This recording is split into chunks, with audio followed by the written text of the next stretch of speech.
আমি যে মরিয়া যাই এলাকাবাসী যাই না থাকবো আর আমার জান্নাতের বিচারটা যদি আমি মরিয়া যাই এলাকাবাসী আর আপনারা আমার জান্নাতের বিচারটা করিয়া দিবেন, নাহলে আল্লাহর কাছে আল্লাহর হস্তে যাই দেখবেন আপনারাও সন্তানের পিতা। আমার সন্তান, এই সন্তানটা আমার চারটে সন্তান, চারটের মধ্যে তিনটেও আল্লাহ নিতুক আমার দাবি আছে।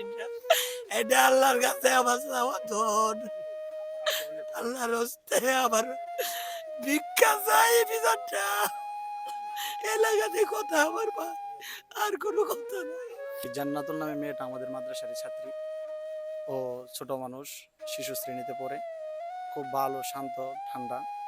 যেদিন এই ঘটনা ঘটে এদিন সকালেও সে মাদ্রাসায় গিয়েছে, মাদ্রাসায় ক্লাসে উপস্থিত ছিল, ক্লাস করেছে। ছুটির সময় আমি ওকে গেট থেকে বের হওয়ার পরে রাস্তার এক পাশ দিয়ে আসার জন্য, ও সহ ক্লাসের সবাইকে একদিক দিয়ে আসার জন্য বলছি, রাস্তা দিকে দুষ্টামি করো না, দুষ্টামি করা যাবে না, এক সাইড দিয়ে যাও।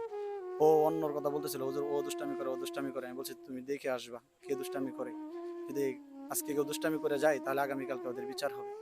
ও বলছে হুজুর আমি আজকে দেখে আইসা কালকে আপনাকে বলবো। ও যে আসলো, এই আসার পর থেকে বিকালে বাড়িতে আসার পরে এই ঘটনা ঘটে। ওর আব্বু যখন আমাদেরকে জানায়, আমরা ওখানে এসে উপস্থিত হই ওনাদের বাড়িতে। রাত্র 1টা পর্যন্ত খোঁজাখুঁজি হয়। যারা এই কাজের সাথে জড়িত তারা ওই কথা স্বীকার করে নাই যে এরকম হয়েছে বা হয়েছে, তারাও বলছিল যে আমরা জানি না। গ্রামের সবাই খোঁজাখুঁজি করতেছিল, এইভাবে আমরা উপস্থিত ছিলাম। রাত্রে 1টা পর্যন্ত পানিতে শুধু ডুবিয়ে রাস্তাঘাটে বাড়ির আশপাশে খোঁজাখুঁজি হয়েছিল, ফায়ার সার্ভিস ছিল এখানে। এভাবে রাত্র 1টা পর্যন্ত আমরা এখানে উপস্থিত ওই মেয়ের বাবাকে সান্ত্বনা দিয়ে বাড়িতে যাই। 2-3 দিন পর্যন্ত আমরাও খোঁজাখুঁজি করতেছিলাম কোনো ছাত্রীর সাথে গেছে কিনা, বা কোনোভাবে কারো কোনো বান্ধবীর বাড়িতে বা কোনো ছাত্রীর কাছে গেছে কিনা এইভাবে।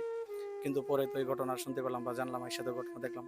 তো সর্বশেষ কথা হলো, এই বাচ্চাটার সাথে যারা এই নির্মম কাজটা করেছে ওদেরকে দিবালোকে সুস্থ সুন্দর বিচার এবং সর্বোচ্চ মৃত্যুদণ্ড শাস্তি তাদেরকে কার্যকর করা হোক। বোনের বিচার চাই। আমার কলজারে যারা আঘাত করছে, আমার কলজার টুকরাটারে যারা শিয়ালের খাবার বানাইছে, এরার মাংসটি আমি চাই, এরার মাংসটি আমি চাই, এরার মাংসটি আমি চাই। আমার বোনটা এনে দেও।